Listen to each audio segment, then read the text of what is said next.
Leadership is taking people on a journey where there's a vision, guidance and purpose. Good leaders lead with the heart as well as the head. Leadership means doing the right thing for the right reason, no matter how difficult it might be. You're listening to Leadership Unwrapped, a podcast where you will hear from people who are living leadership every day. In this podcast, you'll hear what is a very open and somewhat vulnerable conversation between us and Thomas McCormack. Thomas has a degree in humanities and is an experienced events manager. He subsequently moved into coaching, which he has since found extremely fulfilling. Our paths first crossed when we met one of Thomas's friends at the university who was telling us all about Thomas and his work, and he knew that we'd have so much to talk about. We subsequently asked Thomas if he'd join us for one session, and since then we've continued to have these meaningful conversations every time we've met. This is a different type of podcast. Thomas, like ourselves, is deeply committed to presence and to authentic conversation. So after much thinking about this and a few trial runs, we just decided to hit record. And what follows here for you is a conversation that we all found really meaningful. A conversation that continued long after we stopped recording. In keeping with that, we decided not to over-edit this podcast either in the spirit of this conversation. We really believe that you will get something from this conversation because every time we sit with Thomas and chat, we really do. So we hope you enjoy the podcast.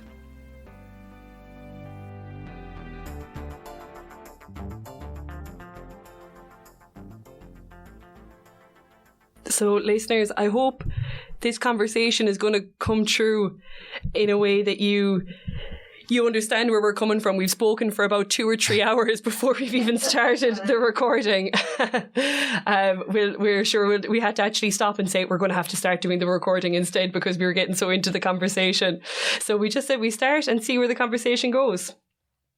So I am really delighted that we're in person talking to each other because we've chatted a few times, and every time I go away thinking about the conversation that we've had, but also it's helping me personally have a lens around some of the stuff that I'm experiencing because we've had a chat that sort of touched off maybe something that happens in the next couple of weeks. So so the fact that we got to meet in person and have this chat today, I'm really happy about. Thanks for having me. It's been the conversations we've had. I think there's almost like a history to today's conversation. Yeah. Which is lovely. And then meeting in person, there's just something that's always even maybe more beautiful since COVID. Or certainly I've noticed it, is that when you're meeting people in person, there's just like, I love that word beauty these days, but there's something more alive about meeting people in person meeting people in person. And there's just something else happening when you're with people, like in live connection where you can reach out your hand and they're there and you can converse. There's just more going. You're in the same context, the same world is around us, and there's just something. I don't know. There's just something beautiful about that. Online is great, as you said earlier on, serves a purpose. But I guess for me, certainly, I think in the world we're in so many different contexts, there's a sense of fragmentation. Yeah. So there's something else that happens when you're with people in conversation, I think. Yeah. So this relationship and this conversation has stemmed from, we were working with your friend Shane who introduced us. Yeah. And that's how you came and talked to the students about your experiences with coaching. And that was online. And then we met a few times online since. We recorded a podcast online, but I think we were all so taken with the conversations and what we were speaking about, and it resonated with us all so much that we had to meet in person and do it in person instead, and that's what brought us here today. And I'm delighted that we are doing it in person now. Definitely. I think there's for me there's a piece around, like I have really liked being online because I've been able to go to lots more personal and professional development trainings because they're all online, which I never would have done that before. So I love that, and the meetings are online. But it's still a bit performative for me because it's a meeting as opposed to just being really present. I try to do it online. I hope I manage to do it, but there's something about just being with the person that you can feel the warmth in the room. And the energy levels change in a room when you're talking about different things. So I know I talk about this a lot, but that between people as they're talking to each other piece, and so that's why being just being physically present to each other is really part of the dynamic for me for having that warmth and connection. So we can't lose sight of it, I think, in terms of when we need to have the types of conversations we need to have, that some of them, that you make a decision to say, do you know what, no, I need to be present with the person physically to figure this one out. That's kind of where I am with that. Yeah. Well, it's a kind of, I guess the thing kind of coming into my head, it was just a really good example of kind of what we're speaking about, is that obviously the online stuff is really, really valuable. But then I was with a group a couple of weeks ago in Sligo, and it was so interesting. I was in the room. There's one person in the room when I walked in. Had a brief chat with her, and then people were slowly coming in. And they work from all different parts of the country. So they're all coming in, and you could see them going into their little different groups, and you could see, like, you could feel the energy of the group, like, slowly rising, and the conversation, you could hear, like, the aliveness of the room was slowly building. And it was giving me a sense of, I guess, what the day might call for, or what was needed, or where you're at. You know, you can sometimes go in and have a plan in your head. Yeah. But the beauty of a plan is, for me, is like having a plan and then be like, okay, well, there's something else here that's more important than the plan. Yeah. And that, I'm sure it happens in different ways, but in Zoom, it's just missing. And you have a break, and it's like, oh, and they go for the break. And then they go for the break, and there's all the chatting, and they'll come back. I was like, how long does that take? 5 minutes. What's different now? And they're like, and a big thing that people might say is, can't take a break, I've too much to do. I was like, but what's different in 5 minutes? Yeah. That all happened in the aliveness of, like, being with people, and how the session doesn't start when it starts. It starts before it starts. It's like today's conversation started. Yeah. People will feel the conversations we've had today without knowing that what was said. Yeah. It's something that's carrying through something. Anyway. But there's also an energy. It's a human energy. It's unquantifiable. You can't measure it. And it's serendipitous. I hope I'm using the right word there. But so energy sparks off energy and creates something else. And online there's less of that, I think. So that for me is important. But the other thing that's freaking me out a little bit is that when I'm giving some talks now, they're hybrid. So some people are in the room, but I've no idea of who's not in the room. There's just a big screen at the back of the hall, and there's, like, you know, you're told this many people are coming in remotely, which is fabulous, but I can't read them. I have no idea how what I'm saying is landing, and that's freaking me out a little bit. I didn't realise that until I've done a couple of them now in the last 2 weeks, and I've realised how much I rely on the non-verbals and the energy in the room as I'm talking about something, and that actually gives me the direction that I'm going to go with the next sentence. I didn't realise just how pivotal that was to the way that I want to do my work. So I'm learning how to go into that space a bit, but it is a little bit, I'm on edge a little bit with it, that I can't see what I'm saying, how it's landing. Now I'm getting messages and emails and everything afterwards, so it's, you know, and they're great, and I'm enjoying that piece and getting a chance to connect, which wouldn't have happened as much if everybody was in the room that have said it to you as they left or whatever. But so that's nice. It kind of keeps, there's a temporal thing to this hybrid, so it keeps the conversation going, because the person who was coming in remotely says, I didn't get a chance to say that, but I just wanted to send you an email and say. So it's elongating in one way and creating a connection, and in another way it's feeling a bit disconnected. There's a really strange yin and yang with that one. Interesting. I really like that we're starting this conversation with this topic, because I know I said it to you, Thomas, it wasn't the first time we met, because it was something that resonated with me from when we spoke before. But I know I told you that while I'm obviously very, very aware of active listening, it'd be funny if any of the students I've taught are listening to this piece, they'd be saying how ironic. It's something that I really try to do, but, like, you know, everyone, I'm human, like, and, you know, I do find it's one of those things that I have to keep bringing myself back to, reminding myself to really be present. And, like, when I'm saying this, I don't mean that I'm not listening to what people are saying, but I just find, like, I can be all go, you know, like I'd be hearing what someone's saying, but at the same time in my head, I'd be thinking of something else at the same time, if that makes sense. And it is something that I would regularly be like, right, I'm bringing myself back and trying to consciously do this now.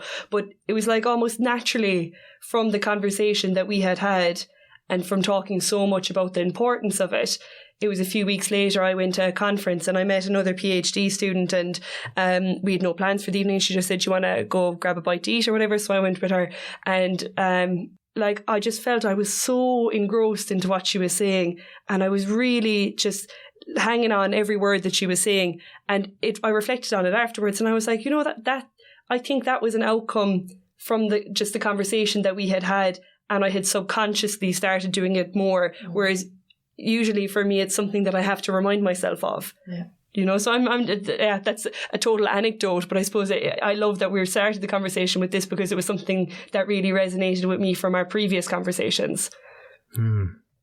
It's I remember your face when you were telling me about it, and I was like, wow, what must have that been like for the person you were talking to be heard with someone who was engrossed and listening and interested. Mm-hmm. Yeah.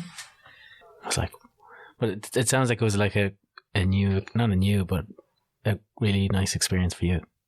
Oh, it was definitely. And it's funny because it's one of those things that I don't know would I have necessarily noticed it as much if we hadn't had that. Like, I think actually, do you know what? I think I had this realization the first time I was telling you about it. I don't know, is it even necessarily that I don't usually do it, but it was the fact that afterwards I was very aware of the fact that that was the experience. Does that make sense? Yeah, it does. It's like, or the way it's coming into my head now is like, you can be really good at something and not know it and put no value on it. But when your awareness is brought to it, all of a sudden there's a value in this. Because sometimes what comes naturally to us, it just comes naturally. So we tend to, I don't know, sometimes there can be a narrative in our heads. If you're not working hard for it, it doesn't matter as much, which isn't true. Yeah. Not necessarily. Yeah, I agree with that. So having an awareness of what it is we desire, what we like, or what we want, and being heard, and all these different things are makes things different. Like, everyone's got an intricate, complex system of that word beauty's coming up again. But like, it's, we're all gifted in different ways. But if we don't have an awareness of it, it can feel like I don't matter. Mm-hmm. I don't bring something. Yeah. But everyone does. But without awareness, we can't know. And there's another piece to it about being confident in it for me. So that you may have the skill that you're not aware of that other people really value in you, and you might not have a confidence in the impact that it has. So we sort of we discard it or we diminish it a bit. But actually, when you lean into it, to use Sheryl Sandberg's phrase of leaning into things, but when you lean into it, it just builds your confidence in your relationships with other people. That's the piece that I think that I'm trying to say. I really believe that if we are actively listening to each other, we can cut through a lot of the bad workplace or relationship stuff that happens, because we're just taking ourselves a little less out of the equation and we're making space for listening. So for me in my job, it's really busy and it's high demand, and people are expecting you to be decisive and, to manage. People want that from you, but they don't want to be managed, but they want you to manage stuff, right? So your head is full all the time. But actually, when you decide to be actively present and listening, it's completely liberating, because you don't have to be managing and demanding or doing any of that stuff. You can just be, and you get really nourished from that. You kind of get back a bit of your. It makes you less tired and more energized and alive. That aliveness phrase that you used. So for me, it's almost a survival mechanism too for getting re-nourishing that exhausted piece where you've been expected to be giving all the time. Your giving is different. It's just by listening, which is really giving to somebody, to listen to them in a good way. So quite. It's helped me a lot in the last couple of years, I must say. Yeah.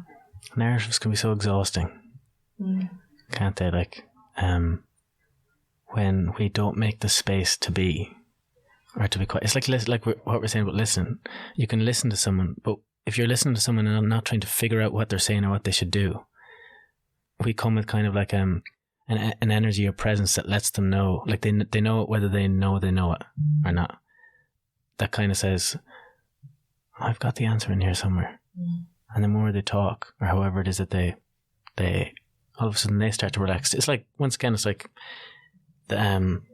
it's like when you're with someone, like the energy is flowing between you. Yeah. So it's like, you know, what do they say about water levels or something? But you'll, you know, eventually your energy levels, they'll start to become in sync.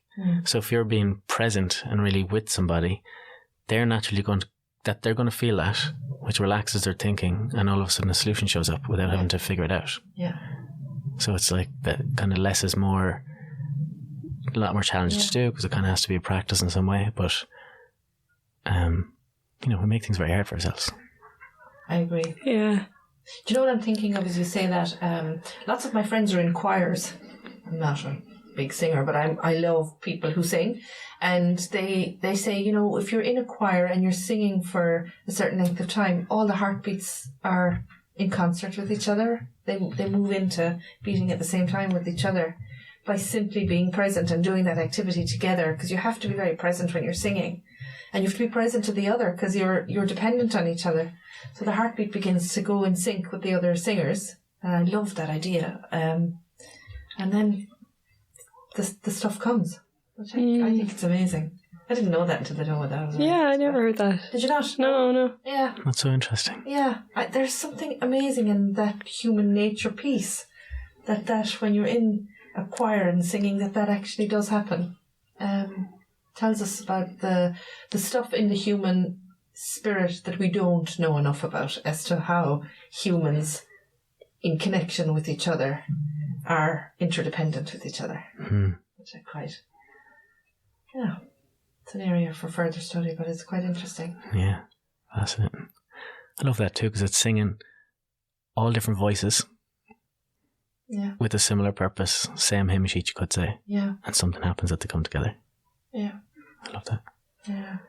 I think it's something, and it always comes across when I speak to you, Thomas, but something that where you know, it's a way that, like, I find you get a feeling of if someone's really present and someone's really listening to what you're saying, is you don't feel an expectation to know the answer to what it is that you're talking about. You know what I mean? You know the way sometimes someone asks you a question and you feel that you should very much know what it is that how you want to respond to that immediately, and you're kind of like almost jumping the gun to get there. And like I imagine that a lot of that comes into the coaching piece as well, of like if someone's asked a question in coaching, it's not necessarily for them to in that minute to have the response to it. It's to get you thinking and reflecting on that. And I think it's something that you can feel in a conversation with someone, if you can say, even in the same breath, you answer one way and say, you know, actually, now that I'm thinking about it, or the more I'm thinking about it, and you're trying to build an understanding, and you're building that through the conversation rather than it being this kind of static exchange. Yeah. But isn't that a bit counter to what we're expected to do? Mm-hmm. Now, everything is about having the answer, and like even with emails or in the way that we work now, you have to respond and you have to give the answer, or you have to move it on to the next thing, or so it's harder and harder to just promote that more musing, thinking space. So you almost have to go counterculture to say, I don't have to have the answer. The answer is in the next question, actually. I think, I find that interesting. It shows, though, or doesn't it show how much pressure we put on ourselves to be somewhere we're not? Yeah. If that makes sense. Like, I don't have the answer yet, but I think that I should have it. So I'm going to try and give an answer that maybe I don't even believe in. And you can feel it coming. We've all felt it. Yeah. The pressure to be like, the pressure we put on ourselves, the pressure, whatever. It's very, I guess that's going back to the, I guess my way of seeing it is that each and every individual, like we're just made up so intimately as people, collectively, but as individuals. So everyone has a perspective that's valuable, and they have a way of seeing things. that hearing it in a different way, you could be speaking about the same thing, but depending on who heard it, could say, oh, that was different. I actually thought they were saying the same thing in a different way. Yeah. Yeah.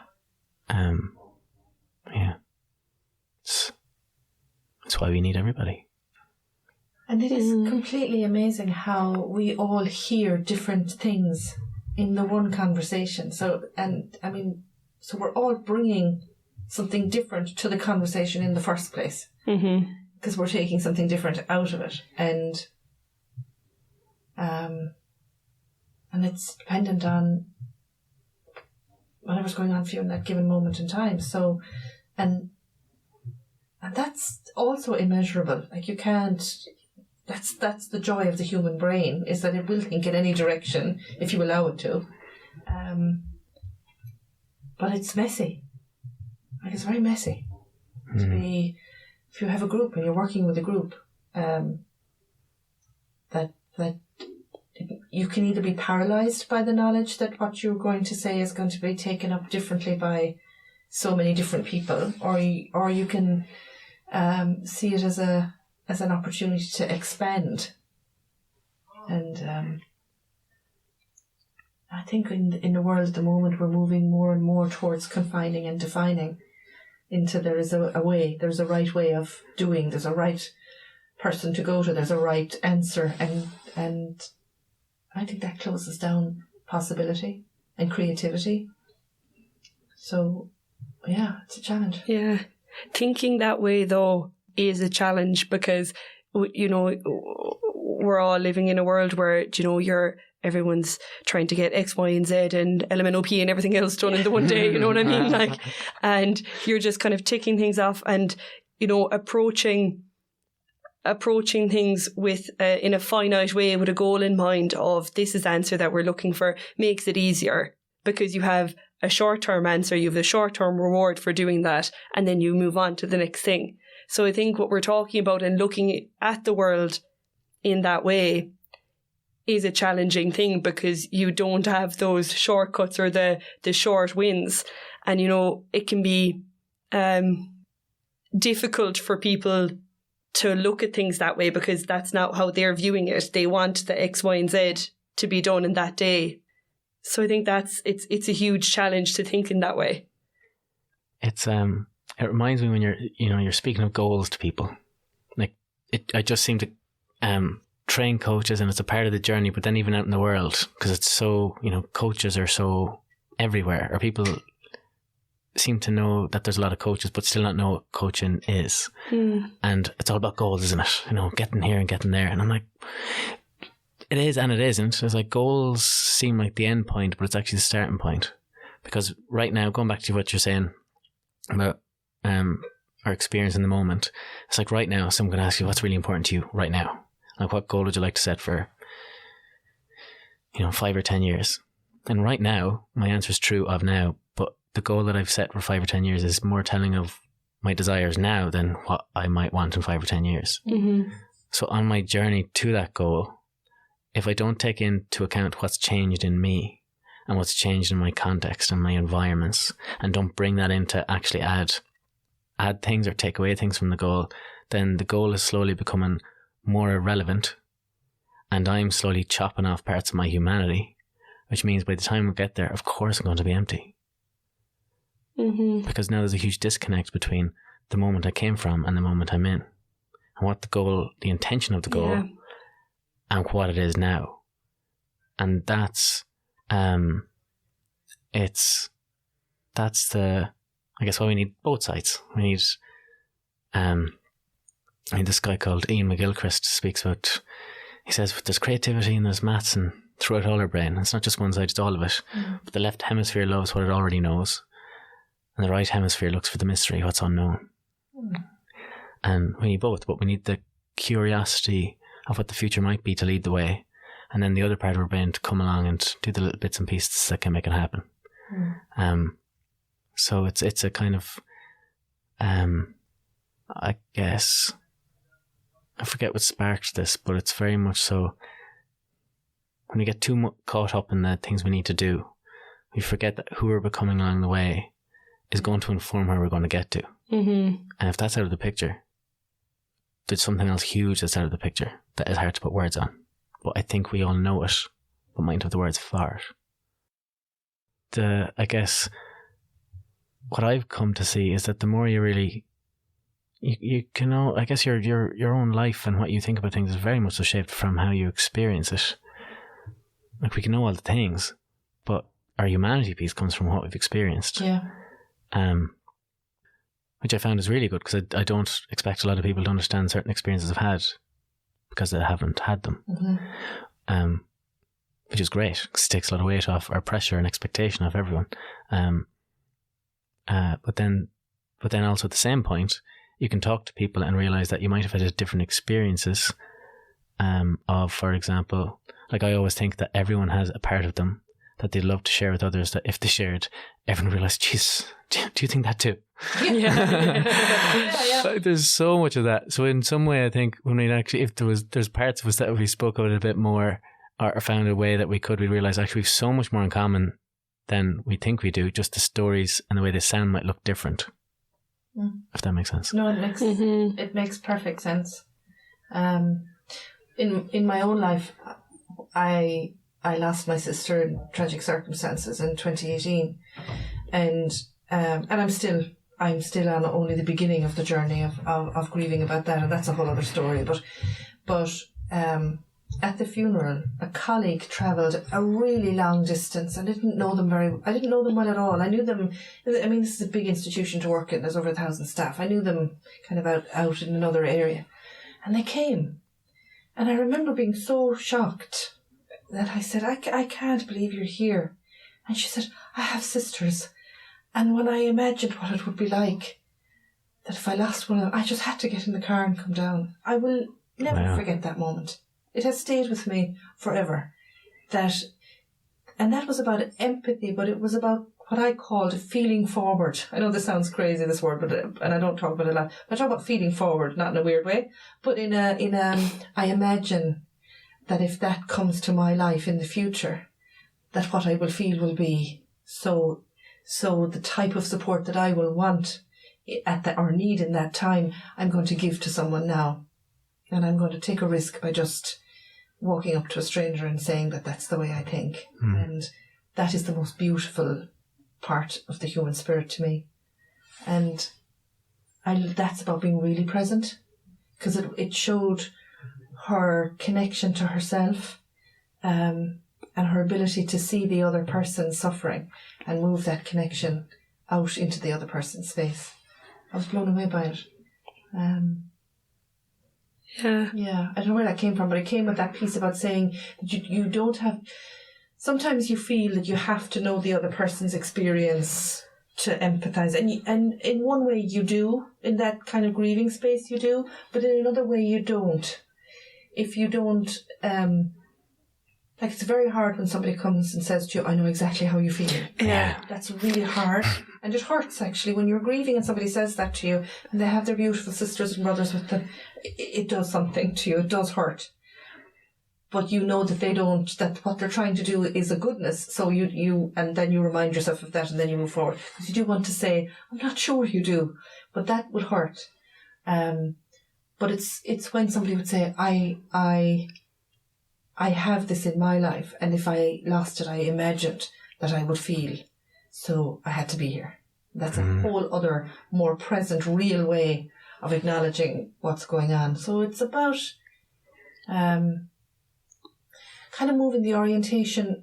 It's in yourself, but moving out towards where the other person is at, shaping it so that it's where the other person is at, so that you can connect. It's kind of weird. Yeah. Does that make sense? Oh, it does. On another tangent. No. Yeah. And I like what both of you were saying there. Like, Thomas, you were saying that there's something liberating about knowing that not everyone has the same experiences, and that you don't all have to have these expectations of each other because of that.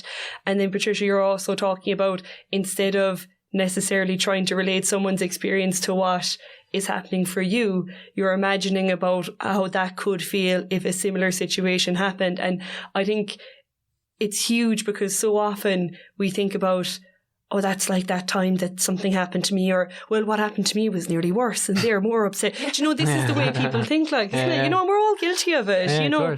But I think there's something huge in opening up the space as well to say that to be empathetic, or to be empathetic, I suppose, with someone, you don't necessarily have to try and pretend that you know what they're feeling, because you never do. No one ever does. You know, you can try and be there for someone, but there's nothing wrong with saying, when someone's going through something, saying, oh God, that must be very tough. Like, and then starting a conversation of what do you need, or, you know, what could I do to help, or what can we do here? Yeah. But you don't have to pretend that you know. Yeah. That's it, really.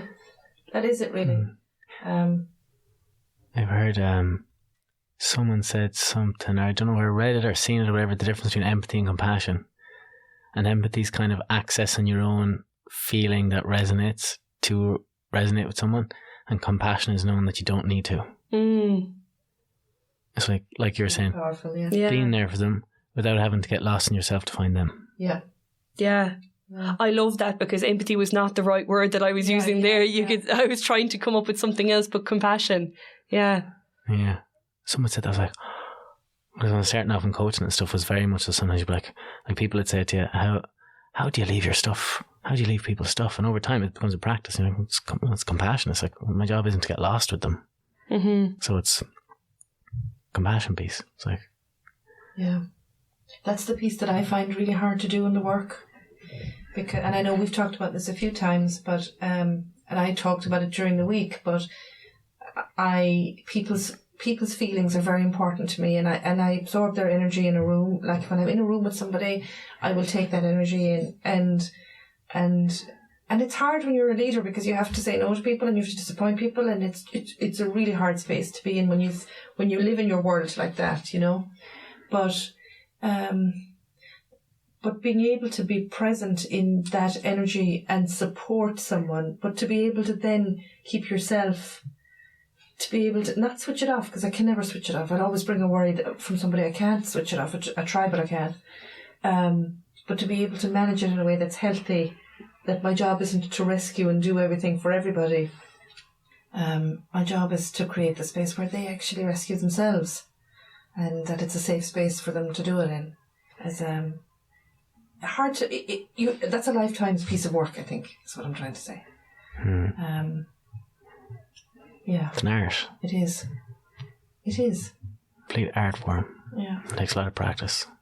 Somebody asked me during the week, I gave a talk on workplace bullying and incivility, and afterwards we were having a coffee, and they said, you know, do you find it really difficult to do that research? It's like 100%.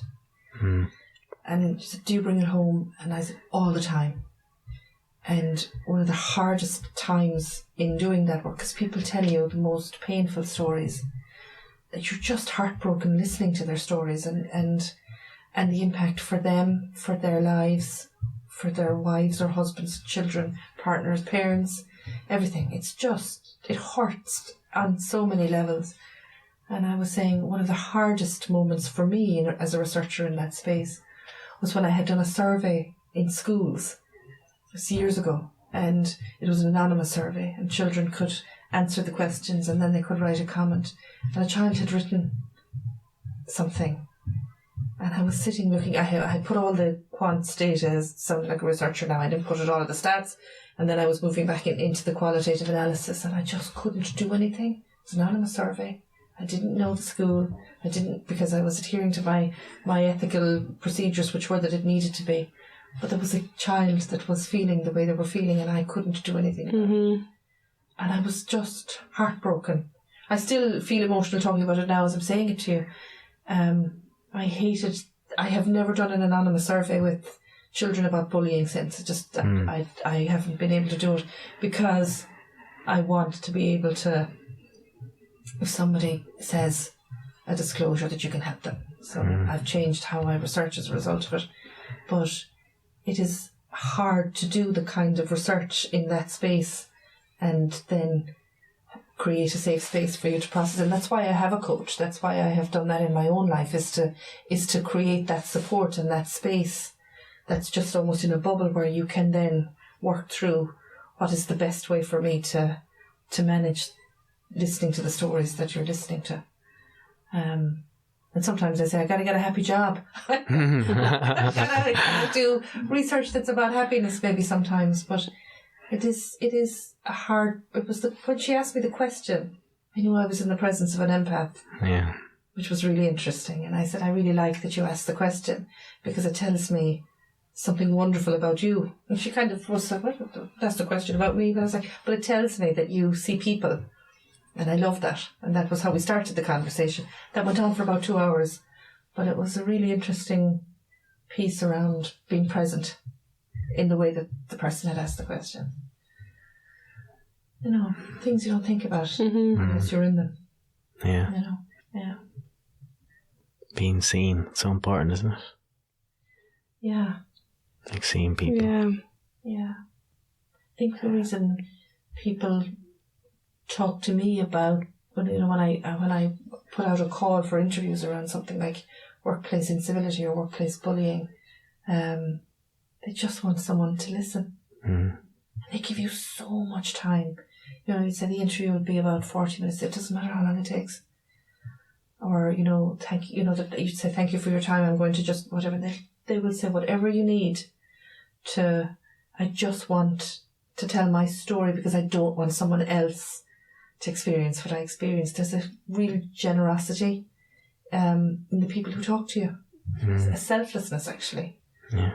That is also living with deep hurt and sadness. It's amazing. Yeah. Yeah. It's amazing. Doesn't it also just show that desire to be heard as well?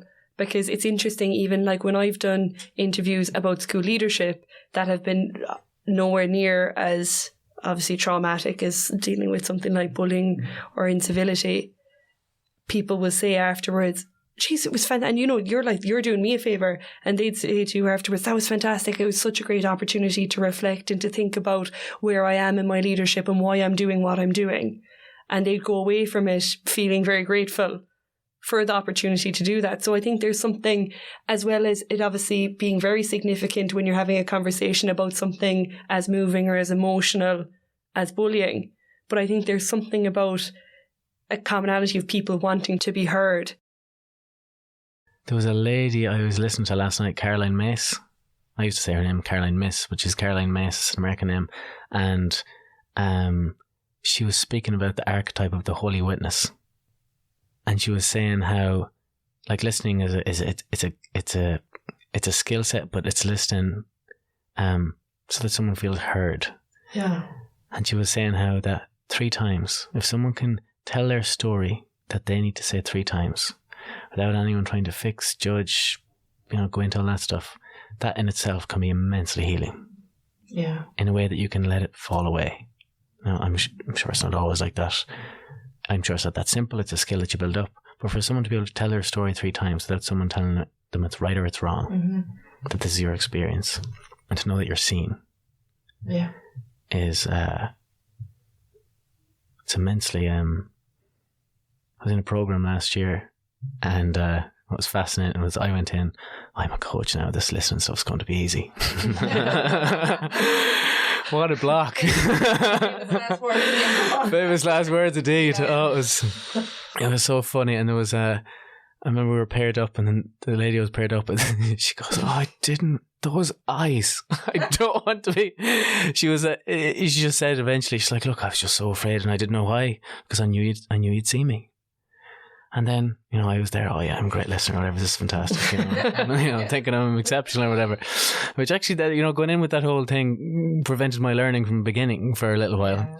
But then I was hurt, and it was like, it was kind of a, you know, it was a master's in applied spirituality. So it was from that perspective, it was like, you know, literally the wholeness of the human gets to be. And I started bawling. Yeah. Like the tears came streaming because it was genuinely heard. And I was like, what's going on? What is my need? Yes, exactly. What is my need? So it's quite a humbling experience. No matter what, you know, you're like, it's just good to let go of what you think, you know, and then really go in. Just the power of it, though. Yeah. Yeah, I definitely feel the same. And I would, when I started talking to people about workplace bullying, not surveying them now with the surveys and getting the stats and writing the papers, but actually saying, most of what I do is what we call phenomenological research, where literally it's about how people make meaning of their own experience, very a hermeneutic circle. Sounds a bit theory-based, but it's a good thing. And so I started with this idea that I had to have, because you're told as a researcher you have to have your interview questions, and you learn that you do structured, which is like all the questions bang, bang, bang, semi-structured, where you have your 10 or 12 questions set out and you have some probing questions, or unstructured. Tell me your story. I was, as an early researcher, thinking, what torture, oh my God, you could never use that. No, that's what I do. I just say that I'm going to use an unstructured interview process, and the question, the ethics committee is a bit scratching their heads. The question is, tell me your story. That's it. Wow. And it is the most humbling and brilliant and amazing way of researching, because I have no idea where it's going to go. And I don't have the preset questions, and I just literally respond to what the person is saying with things like, can you tell me a bit more about that? Or can you explain that? Or I might mirror to say, am I right that what I'm hearing? But that's it. I'm not going, so did you experience this, and when did you experience, and what did it look like, and what was the effect, and what was the impact on your health, and what recommendations for the future? They're almost like typical structured piece. It's completely different, and they appreciate it because it is about them. It's not about research. It's about them, and I think I've learned so much from moving, and it took courage to do it. It absolutely took courage to say, I'm going to let go of the prop, and I'm going to do this study by simply just asking people to tell me their story. And honouring their voice in that way, yeah. Honouring their voice.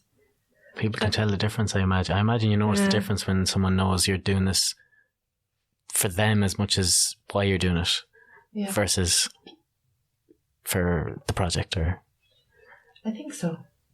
Yeah. My sad piece is that I always, and this is the piece about we talked about earlier about, I can't fix it. That's the piece I find really hard, is that I say to people, I really want to hear your story, and I want to hear how you interpret your story, and how the meaning that you're going to make for the story is the piece that I need to take away, not what Patricia thinks of what you're saying, but what you think that Patricia needs to think about what you're saying. But I always feel a need to say, and I can't fix it. Yeah. But I can help put the voice out there so that people have to hear. It's really interesting that that's what you continued on to say, because where my mind was going was, I think that's the difficulty with this idea of like really listening and really being heard in everyday life, because we all want to help. Like everyone has good intentions. And like, I anyway have a monster in me that when someone's talking to me about something difficult, you want to make it better, and you want to give advice, or you want to suggest something, or you want to try and make them feel better in whatever way you can. And often that isn't what the person needs, but it's coming from a place, you have good intention in doing what you're doing, but that doesn't mean that it's right. And I think that's what's the difficult part about all of this, because when we talk about listening and being heard, it's not that like Patricia, you're talking to me and I'm turned around looking at Thomas instead and I'm saying, geez, would she ever stop talking? Like that's not what it is 99% of the time. Yeah, but when people do, it's not what's happening, but it's you're, even with the best of intentions, you can be putting words in someone's mouth, or like diminishing, I know that sounds like a strong word, but diminishing their truth, or not enabling them to figure out for themselves. And I suppose that all comes into coaching as well, of figuring out for themselves what to do in a situation and what's best to do, because they know the situation more than anyone else, without you pushing your opinions onto it. And I just think that's very interesting. It's very like before I got into coaching, I'd say I would have spent probably most of my life without even realising it, going around wondering, how can I fix? How can I support? But to the point where you'd lost yourself, where it's not helpful. Yeah. And you're not actually being helpful. You think you are. Yeah. Sometimes you are, I'm sure. But and I think the beauty in coaching, or just exactly what you're saying, is actually you can never have a full understanding of someone's experience, but being strong enough to know that being there for them, kind of trusting in some sense that like the solution that will work for them is closer to them than it is to you, Yeah. is so empowering. But it also takes a lot of pressure off yourself. It takes a lot of pressure off you. And going back to what we were saying earlier about the presence and how we show up affects what they are likely to see. The less pressure on me, then the less pressure on them. The less pressure on them, the more likely it is that the clouds kind of go away and like, oh sure, I can actually just ask my uncle about that. Yeah. For example. It's but I think it's a part of human nature. Oh, yeah. It's like it's this, you only learn by being one way and then learn to go the other, and it's a constant oscillation. It's not a perfection thing. It's where you are in the journey and where you are in yourself, I suppose. Mm-hmm. Very much so. That's interesting. Yeah. Aren't human beings amazing, really? We're fascinating. I think we are. Like I think when we stop up to think about it, I really think we are. And I was thinking about. I know I'm going slightly sideways on this one now, but I was thinking about brain injury. I know we mentioned this earlier. During the week, I was on a long drive and I was really thinking about this. And I was saying, I know, and I see how much growth people can have after sustaining a traumatic brain injury, requiring a brain injury. It feels like the end of the world. And when you watch people that you love trying to survive that, it's horrific, I have to say to you. But the courage that they bring to that is incredible, right? But then I was thinking about how much growth can come, how much healing can come that we think is lost at the beginning, because medics don't know enough about it.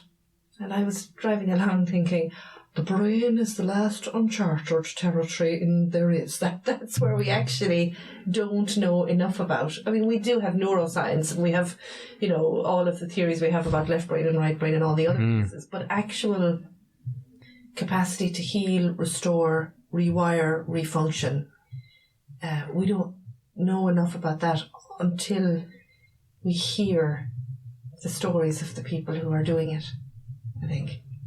That was my thought for the week this week. But it's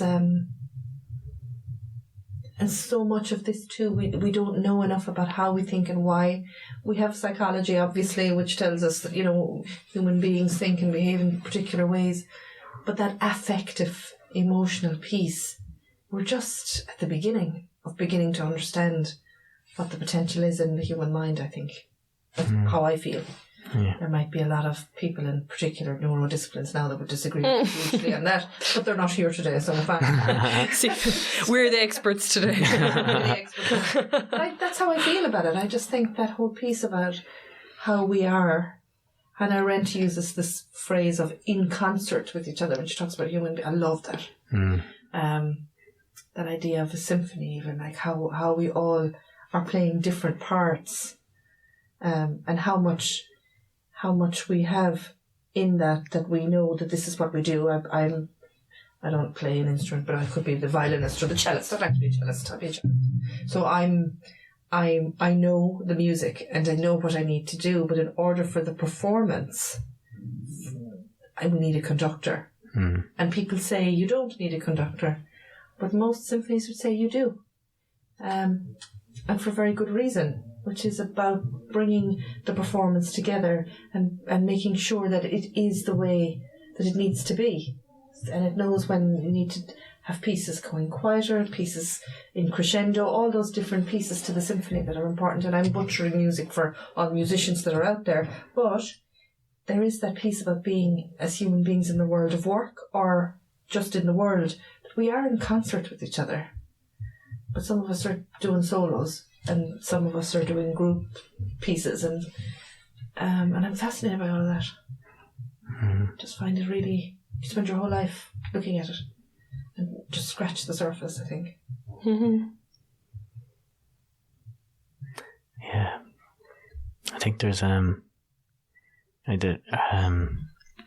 there's something about, which I've learned through my own experience, even if you can spend all the time in the world trying to figure yourself out, or figure ourselves out as humanity, which is important. It obviously has its place and it's really, really important. But it's like, I get this sense, and maybe I'm wrong, but I just get the sense we're trying to figure ourselves out as if there's something to fix. Yeah, I get what you're... yeah. As opposed to, the context is always changing. So the second you have something, it's changed. Mm. So what is it that we seem to be missing as a society or as a culture around the unknown and uncertainty? And I know it's a big thing for us all. But I guess when I think about the beauty of my life, the things that are just from talking to people. It's the unexpected. It's the stuff, not always, but it's the stuff that you couldn't plan, and the things you didn't know about people. But you have to come out of your ideas about what should be. Or when it comes to healing, for example, we're speaking about healing there and stuff. I love the whole energy healing in that space and love it. Like, love it. And I've found it, different things with different people. I found it very, very beneficial. And then there's people who are amazing at it and they're afraid to speak too much about it. And, I've had, unfortunately, I've had COVID 3 times. We were talking about that. I don't hold the record. I meant something had it 4 times. But I'm like, 2 times is the winner. Thanks very much. But you're out of the competition now. I'm out. You don't want to win anymore. No, but it has taken a toll on me. And I was in a meeting there, February, and a colleague rang me afterwards, and they said, I looked at you and your eyes, your energy, everything just didn't look... I was worried about you. And I thought, what a really nice thing to do, because I don't know the person really well. And they recommended a naturopath. A naturopath? I hope I'm saying the right word. Anyway, but probably not. But I just felt the generosity of it, and I said, have you had a good experience with this? And they said, absolutely. And I said, fantastic. I'm going doing that. And it was really interesting to me that we've come so far in alternative medicines, and we accept acupuncture now, and we some and a few more pieces. But this was still a piece where people were saying, I think this will really help you, but there's still a piece in our world that doesn't accept this way of being. But I understand, I haven't met the person yet, but I'm hoping to get an appointment soon. But what I understand it to be is that it sees the whole person. And traditional medicine can be part of that, but other medicines too, or other ways of operating. And I'm up for that. Like, I'm really excited about trying that. And she took a risk. I mean, I could have said, how very dare you? I'm not into any of that. I was immediately like, number please, I'm going. Or I'm fine, I'm perfect, I don't need anything. It's obviously looking at me, she was like, we need to do something, we need an intervention. But there's a generosity in that, taking a risk to somebody to say. Yeah. And it was a side of a person that I didn't know about that I'm blown away with and loving. So when you're talking about the energy healing, I think there's a huge amount in that. And I think it does make a difference to people's lives. And I know a lot of people are not into it, but for those that gain something from it, it's incredible. Because it does ground, is what I understand, and it does bring a person back into themselves and their energy and why they've been pulled off kilter a bit in order to be able to catch that. Yeah. I like it. It's back to that piece that I just feel as human beings when we're in with other human, we're like sponges. We literally are sponge, what do you call them, vampires almost. Like, we literally take energy from each other, but we just don't recognise it. We don't talk about it. We don't recognise it, but we do. You're in a room of angry people, you come out angry. You go in a room of calm people, you will calm down. or not, if you go the opposite direction. But you know what I'm saying? Like, we do transfer energy to each other, but we don't talk about that. But I call it the contagion effect in culture, workplace culture. So if there's a negativity, we absorb it and we move that negativity forward, unless we are aware and we say, no, I'm going to come at this differently and I'm going to try and disrupt that energy. Yeah. So I think that's a meandering there. Apologies for that. But and it takes a centered energy to see that and then try and move the energy in a different direction as opposed to get caught up in it, doesn't it? Yeah. Yeah. Awareness, aliveness to the idea that we started with. That's where we started. Yeah. It takes that. Yes, I love the I guess it's coming into like different perspectives, different ways of looking at things, different experiences. In the medicine part, there's traditional medicine, there's holistic medicine, or alternative. Like they're all important. None are irrelevant. Got an email from Esther Perel. Have you ever heard of Esther Perel? Yeah, I have. Yeah, I hear her speak. There's something about the way she speaks. Yeah. Just quite like, when someone just captures. Yeah. And she sent some email one day and it was around herself and other professionals from different ways of looking at things, but that all worked with people to support them with relationships. And I was like, that is fascinating. So it's not just a load of relationship coaches in a room seeing the way they do things. It's people that work in different ways. So you're getting a more whole picture view of the person. Yeah. And like no one person can have all the answers. So I was like, oh, that's amazing. And I was like, that's more actually holistic. Yeah. Then I'm a coach, so I'm going to spend my life just talking to coaches because it becomes an echo chamber. Yeah. Yeah. Exactly. No matter what way you look at it. So, yeah. I'm just really fascinated by human energy and the way that we're directing our energy and the impact that it has on the people around us, and just opening up an awareness to that, because I think it's bound up in the work that I do around how people are with each other at work. And it's the space that is not academic, so people will not go into that, but there is something in it, so trying to forge a little bit into that.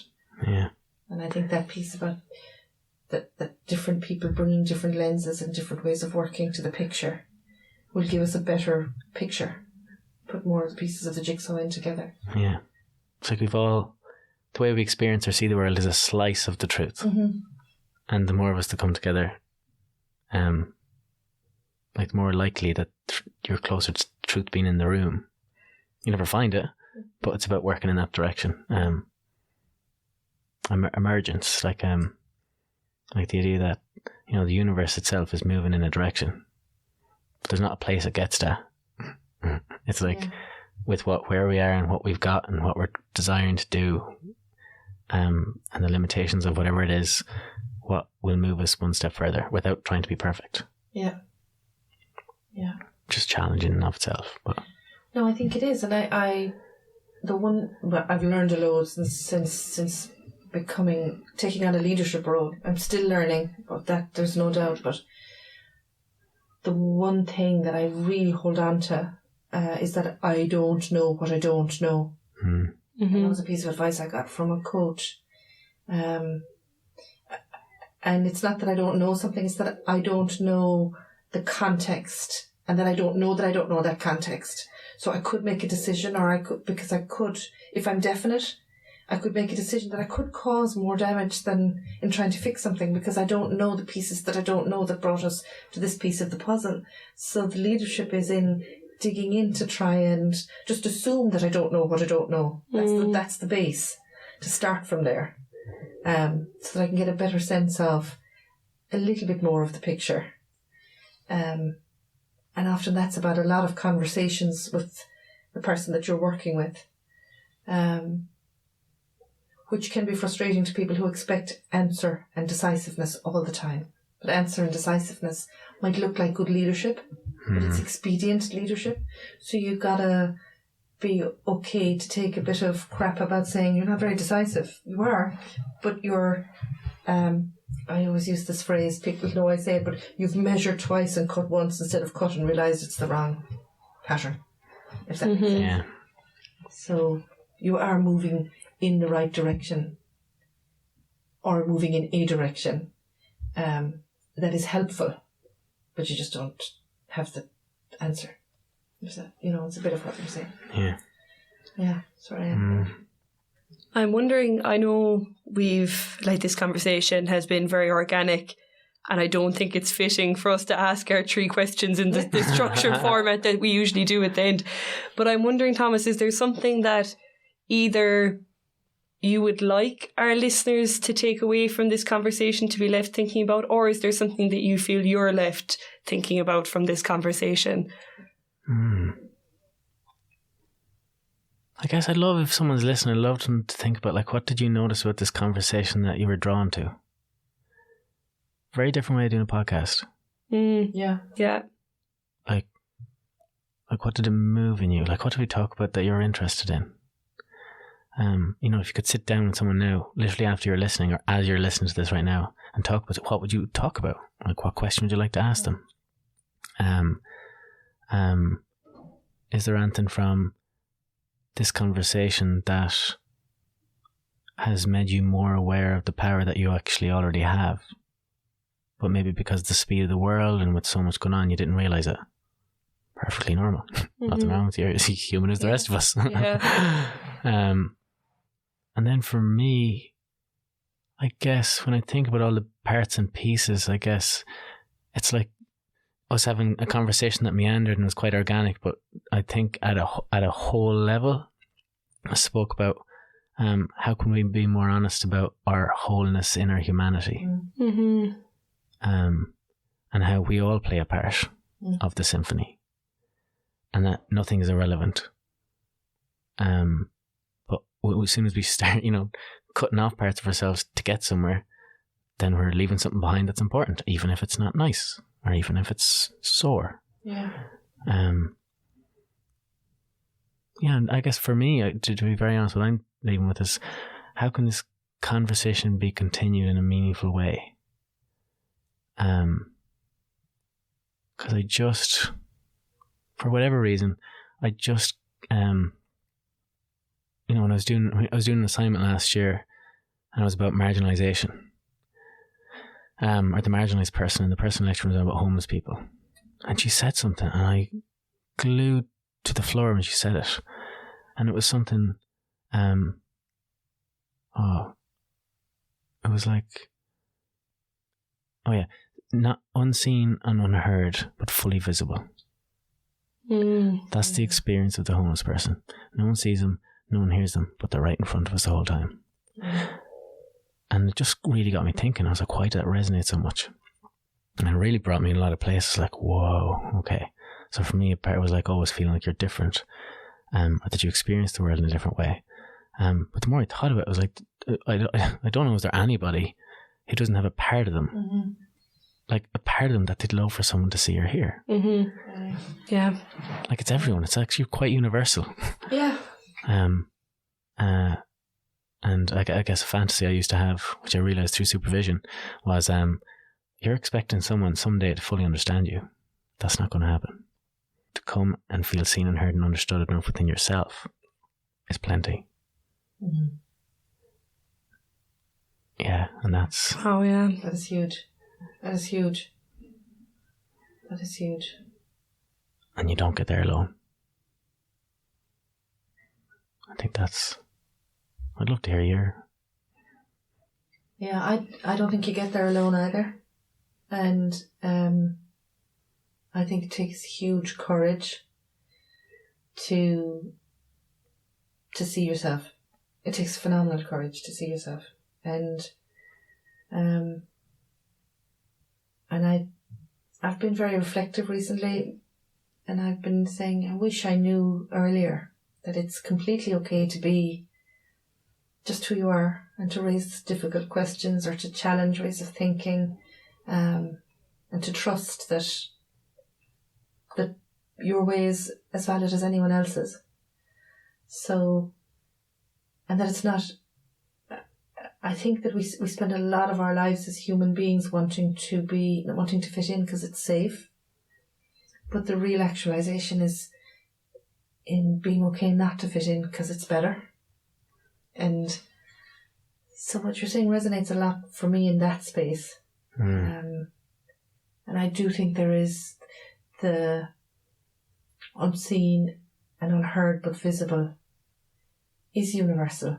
If you were to tap into people's deep angst, that is where it would go. And maybe that's an existential angst that we have as human beings. It's part of the human spirit. But just being able to go there and just take it out and look at it and, find a way to reconcile with that a small bit is a really good piece of life work. Love it, yeah. Yeah. What sticks with me, I suppose, throughout our conversation today and our conversations in general is that while, of course, there's so much value in looking inward and reflecting and being aware of other people as much as we possibly can, I think there's something very powerful about acknowledging that we don't know everything and we don't have all the answers. And I think there's something very empowering about an acceptance of that, because it can result to just kind of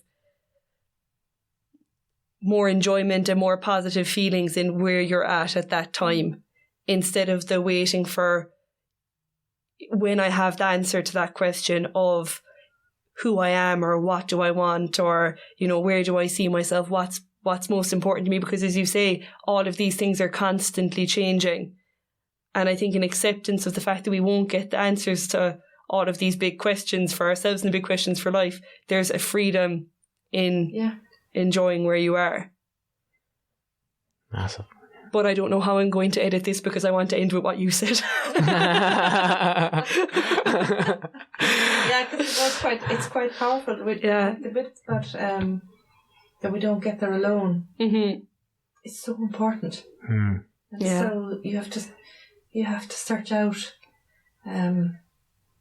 people who are comfortable to get into the messy space of these thoughts and conversations. But it's incredible. I mean, I love meeting you. I love talking to you because I gain so much from it. And that's not a platitude. I do. In my head, my thinking just goes, and then things happen and it resonates back. So I'm always back and forward with talking to you. But we started by connection and online and whatever. I just wish that the people who are listening to us could feel what it feels like to be in this room with you, because it's an incredible experience. It is an incredible experience. It's like that with you online, but it's even more so when to be present in your company, and that's a tremendous gift that you have that I wish other people could feel. So they'll get a little bit of hope from the conversation, but it's just been a real pleasure and something much bigger than that too. Yeah. Well, as someone who used to jump over and run around and put things back on other people as opposed to taking them in myself, as I'm sure people can learn or resonate with who's listening, thanks very much for saying that, because whether you know it, it's always good to hear it again. Yeah. And as I was saying, we change and evolve, and sometimes you forget. So it means a lot to hear back. I was sitting down, I don't drag it on too much, but I was sitting down with the coach a few years ago, and he said, it'd be really worthwhile, asking 3 people, what's the natural strength that you bring that they really admire? And just ask a few people and see what it is, and ask for a couple of things from them. So I think I asked 8 people, and the theme that came back from almost every single person was, you have a presence that makes it okay to be me. Yeah. Wow. What a compliment. Yeah. But I'd never seen it. I didn't really know. I knew that I loved hearing people's stories, and almost like we've all got a heart, but all our hearts kind of beat differently.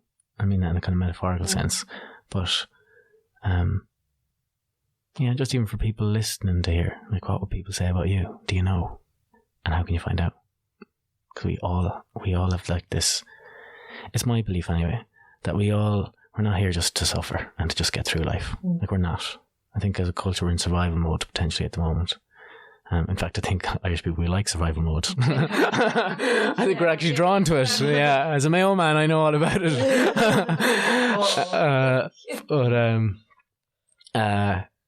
Yeah. But it's funny because people don't always, like, I 1,000,000% see that in you, and from what Patricia just said there, she sees that in you as well. So it's funny that now I know it's something that you're probably aware of from people saying it through, and even though it's nice to hear it again, but it's funny that people might not know what you think is very obvious in a strength of theirs. And I do just want to say, because I don't know, was it exactly that you were talking about before, or was it something different that you were talking about? But I remember you used the words, when asking someone about the strengths that you have, what would be missing in the room if you weren't there? Yeah. And it resonated so much with me. So I just want to say those words in case it sinks in with someone else, because I think it's just such a powerful way of looking at it. Yeah, I love that question. Yeah, it's a brilliant question. Because it's the one experience you'll never have. Mm-hmm. You'll never know what the room is like when you're not there. But something's in the room when you're there, and something's not in the room when you're not there. Yeah. Thanks very much for a very... Yeah, thank you so much. It feels like a very collaborative conversation, which I like. Yeah, I've really enjoyed it too. The whole morning, from the minute I met you, it's just been... And we're not finished yet. Thank goodness. Yeah, absolutely. Really happy that you're here. Like, genuinely happy that you're physically with us and doing this. And it's pretty good. I'm delighted to be. Some people would say, why would you travel down for a podcast? But for me, it's not about the podcast. Yeah. Like, to everyone listening, it's about the podcast. But it's an amazing podcast. Yeah. 100%. Yeah. But there's a bigger picture. Yeah. Thank you so much, Thomas. You're welcome. Pleasure. That was fantastic.